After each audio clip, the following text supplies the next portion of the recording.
Good morning, everyone. It's Bella Bablumian, the founder of the Embody Wellness Institute, a health policy professional, creator of the Sensefulness Method. I would like to delve into mental health with you guys.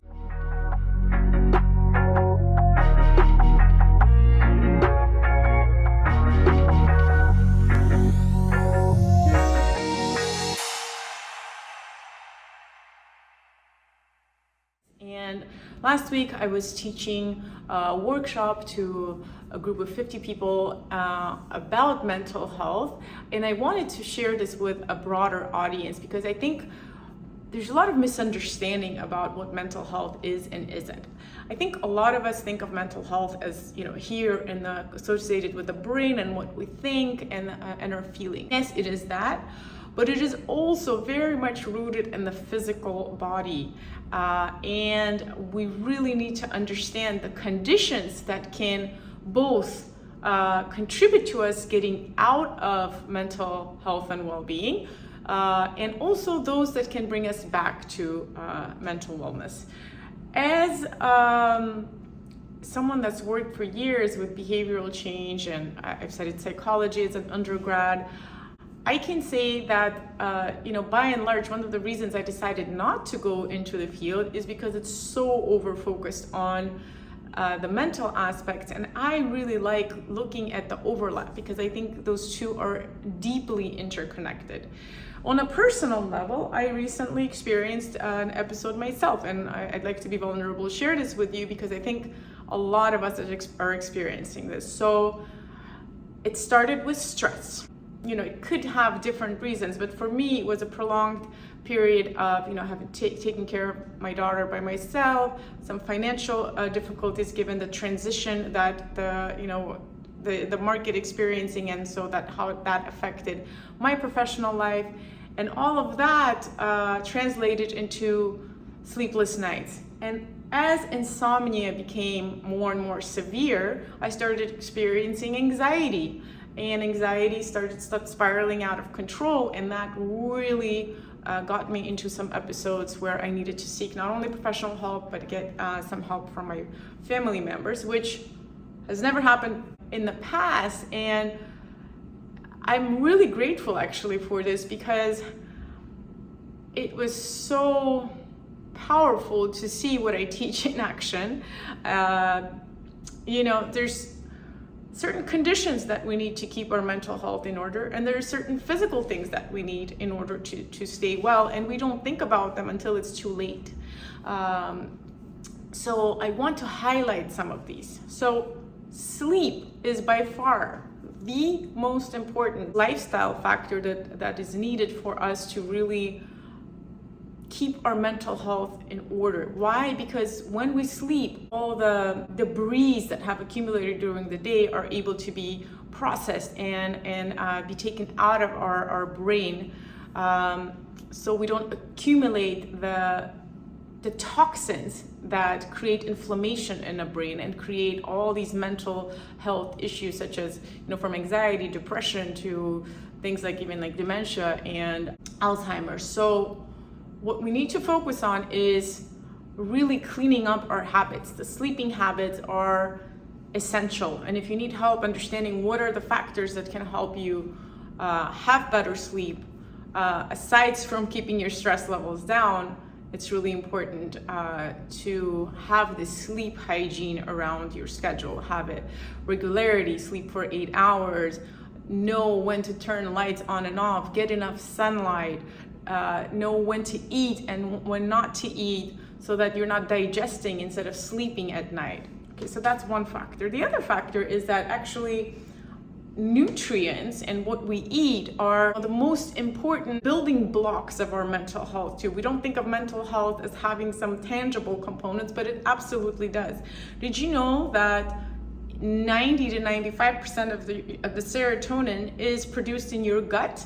And serotonin is the neurotransmitter that makes you feel relaxed, at ease, happy, And it's also the precursor for melatonin, and it helps you fall asleep. So if you don't have serotonin, you cannot fall asleep. You cannot feel happy.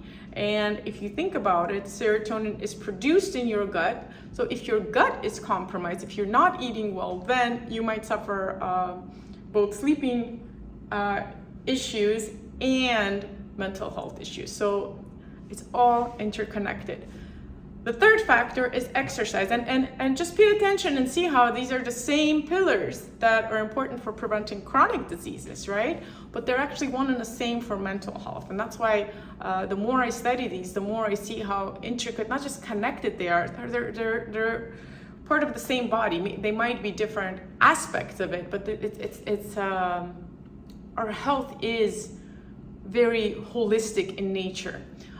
So what does exercise do for our mental health? Well, and this was kind of the topic of the workshop that I was teaching, is that, when we experience stress, negative emotions, overwhelm, burnout, all of those things that we experience happen because we are maladapted by the environment in which we're living. What I mean by that is that ancestrally, when we experienced stress, negative emotions, it was because there was a stressor that we needed to be aware of to activate our fight or flight system, our sympathetic system, to be able to defend ourselves or run away or climb a tree or something.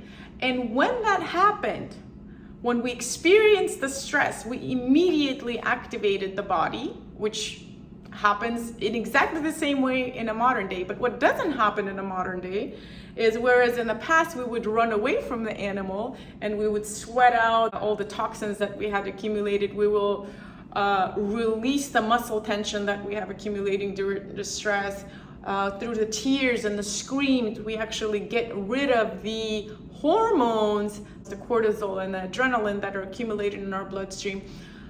We would do that whole process of going back to equilibrium, to homeostasis in the body, by fulfilling the very thing that the stress has urged us to do, which is to run away, to fight, or to freeze. We can't do the same thing now in a modern day because our stressors are, our boss or the paper that you have to turn in, your partner. You can't just run away from them or fight them.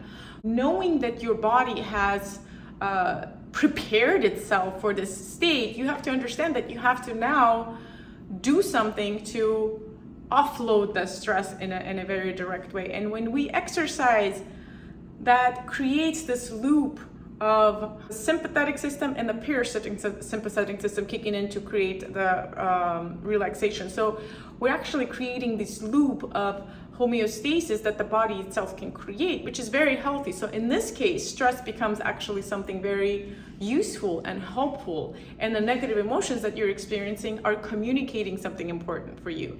So in summary, guys, there's these three factors cannot be underestimated: sleep, movement, and healthy eating. There's a lot of details in this, but that's why I can't teach it in a 10-minute video. If you need help on any of those or on a holistic version of that, I have online classes, I do one-on-one sessions, I do group work at a corporate setting, so you can reach out for me to understand how these factors can be practiced in your day-to-day or in your organization to not only promote mental well-being in your employees and staff and in your individual lives, but also help you prevent 7 out of 10 chronic diseases, help you become someone that's very pleasant to be around because you're going to be in a better mood. So there's so many benefits in practicing those pillars that are related to our health and well-being, the lifestyle factors that there are no shortcuts, and there are no ways that we can, just eat the superfoods and, like take that pill or this pill and avoid doing the work. We always have to do this work, but the work is actually enjoyable once you really understand how your body works and you're just following its guidance and following what it needs to stay healthy and well. Thanks for listening, and I hope to see you in the next episode.